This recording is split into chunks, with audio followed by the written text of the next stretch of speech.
Est-ce qu'il y a un chapitre de maths qui te fait plus peur que les autres? Moi, je me souviens quand j'étais plus jeune, quand j'étais en lycée, j'avais pris spé maths aussi. C'était en 2002, parce que j'ai passé mon bac en 2002, donc c'était cette année-là, 2001-2002, de terminale S, et j'avais pris spé maths. Et à l'époque, il y avait aussi de l'arithmétique. La deuxième partie, c'était autre chose. Je crois que c'était, que je me souvienne bien, je crois que c'était de la géométrie complexe. Voilà. Là maintenant je crois que c'est les matrices, bon peu importe. En fait la première partie c'était l'arithmétique. Et dès que je voyais un exercice d'arithmétique dans un DS, eh ben j'étais un petit peu j'étais effrayé en fait. J'avais pas envie de le faire, je regardais autre chose. Peut-être dès que je le voyais, dès que je posais mes yeux dessus, je regardais autre chose. Parce que j'avais pas envie de le voir. En fait l'arithmétique me fait toujours un petit peu peur d'ailleurs, même si en prépa je me suis aussi beaucoup amélioré dans ce sous-domaine là des mathématiques. Et peut-être que c'est ton cas. Est-ce qu'il y a un chapitre qui te fait plus peur que les autres? Alors si c'est le cas, il faut vraiment savoir qu'il y a moyen d'avoir des points facilement dans tous les chapitres de mathématiques en terminale S. Il n'y en a pas un qui est vraiment plus dur que les autres, même en terminale en général, dans toutes les filières. Il n'y en a pas un qui est vraiment plus dur que les autres. Souvent, il y a un aspect psychologique et on a peur d'un des chapitres, j'allais dire d'une matière, parce que pour moi c'est une sous-matière des maths.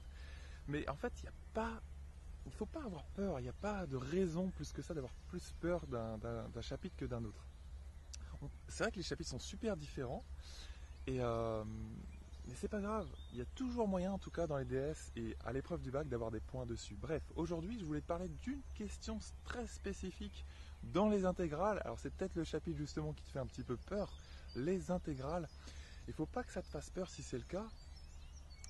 Franchement, dans les intégrales, il y a moyen d'avoir beaucoup de points parce que, et aussi c'est vrai dans tous les autres chapitres, il y a plein de questions qui se répètent, qu'on voit très très souvent. Bref, il y a une question dont je voudrais te parler, c'est cette question où on te demande de vérifier qu'il y a une fonction qui est une primitive d'une autre fonction. En fait, tu vois, dans la question, on te dit, on définit grand f de x comme étant cette fonction, machin, on te donne son expression, et en fait, après, juste la question qui, d'après, ça c'est l'énoncé, on te demande prouver que cette fonction est une primitive de la fonction petit f de x qui a été définie au tout début de l'exercice. Ça va, tu me suis un petit peu? Là, on te parle d'une grande fonction grand f de x et on te demande, c'est ça la question, de prouver que c'est une primitive de la fonction petit f de x. Alors, une primitive, il faut vraiment se rappeler que c'est une fonction et que déjà c'est un objet fonction. Tu vois, dans les mathématiques, il faut vraiment faire la distinction entre les différents objets. C'est pas un nombre, c'est pas un vecteur, c'est pas une intégrale, c'est une fonction, une primitive. Souvent on a notre grand F ou grand G ou grand H.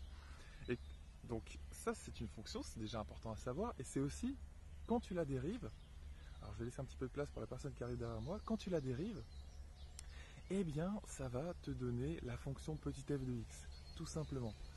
Donc ça c'est super important, parce que c'est la définition en fait d'une primitive.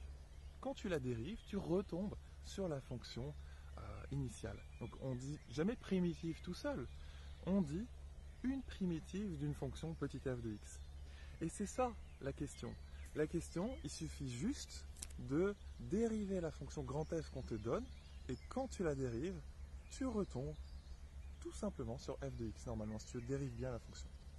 Ça va, tu m'as suivi un petit peu? Donc je t'ai rappelé ce que c'est qu'une primitive de fonction. On dit une primitive de fonction aussi parce qu'il y en a une infinité en fait. Pourquoi il y a une infinité? Imaginons que je prenne la fonction petit f de x égale x.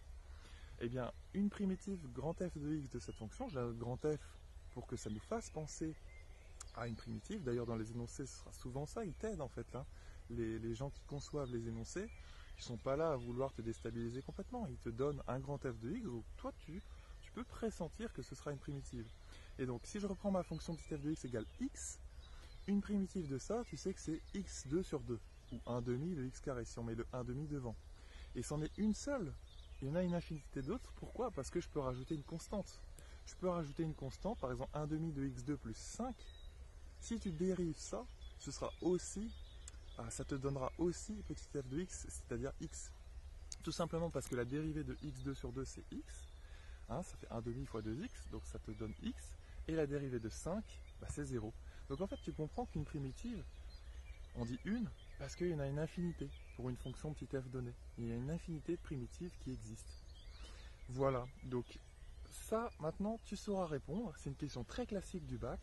Si jamais on te fait étudier une fonction grand F de x dans une des questions et qu'on te demande prouver que cette fonction est une primitive de la fonction petit f définie initialement, c'est très simple. Tu prends grand F de x, tu la dérives, donc tu écris grand F prime de x égale, tu la dérives, c'est parti. Donc pour bien dériver, on pourra faire une autre vidéo sur le sujet. Et à la fin de ton calcul, il suffit juste de trouver petit f de x, c'est-à-dire la fonction qui est donnée au début de l'exercice bien souvent. Voilà, j'espère que tu sauras répondre à cette question très classique. Je ferai d'autres vidéos également dans les jours à venir sur les questions classiques du bac parce qu'il y en a plein. Et ça, c'est vraiment l'occasion d'avoir plein de points et de t'assurer des points à l'épreuve du bac. Allez, je te dis à la prochaine dans une autre vidéo. Ouais, en fait, j'aimerais aussi te dire, si tu as des questions sur les intégrales, n'hésite pas à les poster juste en dessous de la vidéo. Ça peut être vraiment bien, comme ça je saurai sur quoi t'aider plus précisément. Et puis je pourrais faire éventuellement des vidéos dédiées sur ces questions techniques. Allez, je te dis à la prochaine dans une autre vidéo.